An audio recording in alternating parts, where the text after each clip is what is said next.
Condition number 1 that is exception, KVA tempter इसमें applicable नहीं होगा। Okay, yes.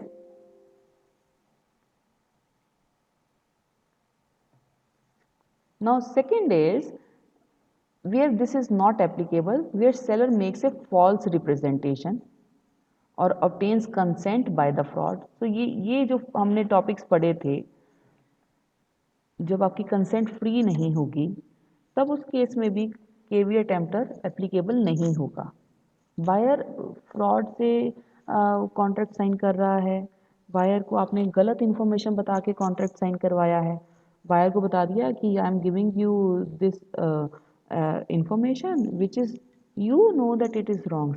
I have discussed one genuine case with you, speak Asia, अगर आपको याद हो कि आपको 4 सर्वे करने हैं and you will be given 4000 rupees for a survey. तो आपको लगा कि 1000 पर सर्वे मिल रहा है, 4 और 5000 मुझे मंथ का मिलेगा, तो somewhere I will earn 48,000 to 52,000। तो कहीं ना कहीं वो कंपनी फ्रॉड कर रही थी। सर्वे भी आया, कुछ हफ्तों के पैसे भी आए, उसके बाद कुछ नहीं आया। तो फॉल्स रिप्रेजेंटेशन, फ्रॉड के साथ, तब भी this rule is not applicable. अब आप कहेंगे कि मैम वो वीडियो में भी तो ऐसा ही है कि उसने 50,000 लिखा है, तो बायर को एस्ट्रिक मार्क के नीचे पढ़ना बायर की रिस्पॉन्सिबिलिटी है, सेलर नहीं बताएगा। नहीं लिखा होता तब ये माना जाता है कि 50,000 रुपीज़ है, फिर चीटिंग आ गई कि आप बुक पढ़ो और 50,000 ले लो। बट 50,000 के ऊपर जैसे ही उसने एस्ट्रिक मार्क डाल दिया, कहीं ना कहीं उसने ये बता दिया कि yes there is some condition, क्या जीतोगे आप, क्या विन करोगे, विन करोगे 50,000 ईमेल्स। तो this is something buyer responsibility. But जहाँ पे कंपनी गलत इंफॉर्मेशन दे के आपको कॉन्ट्रैक्ट कर रही है, दैट इज नॉट एप्लीकेबल। इसमें doctrine of caveat tempter applicable नहीं होगा।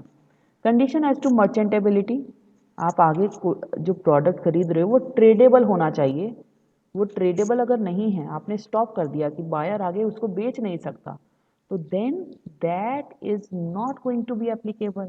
फिर कंडीशन का मतलब होता है फंडामेंटल टर्म्स जो बायर ने स्टेट की हैं। तो ये अगर तीनों कंडीशन उसने लगाई हैं तब सेलर को मानना पड़ेगा, नहीं तो सेलर का जो राइट है वो ब्लेमिंग राइट और स्यू राइट बनेगा ही। तो बायर उनको स्यू कर सकता है, सेलर को वो कॉन्ट्रैक्ट और कंपनसेशन देना पड़ेगा। मर्चेंटेबिलिटी का कंडीशन क्या था कि आपके गुड्स ट्रेडेबल होने चाहिए, आप कहीं किसी को स्टॉप नहीं कर सकते हो कि you can not trade further. Right to tradability is passed, right of ownership is passed the moment goods are sold by seller to buyer, so buyer is now owner of that good, तो buyer आगे उसको किसी को भी दे, right? So merchantability cannot be restricted। wholesomeness, product must be delivered in a complete manner, in a full manner। अगर आपने वो condition तोड़ी तब भी doctrine of caveat emptor will not be applicable.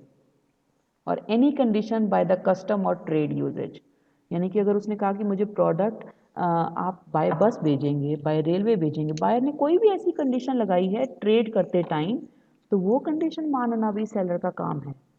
तो इन पांचों केसेस में doctrine of caveat emptor will not be applicable. Is it clear बच्चे? यस।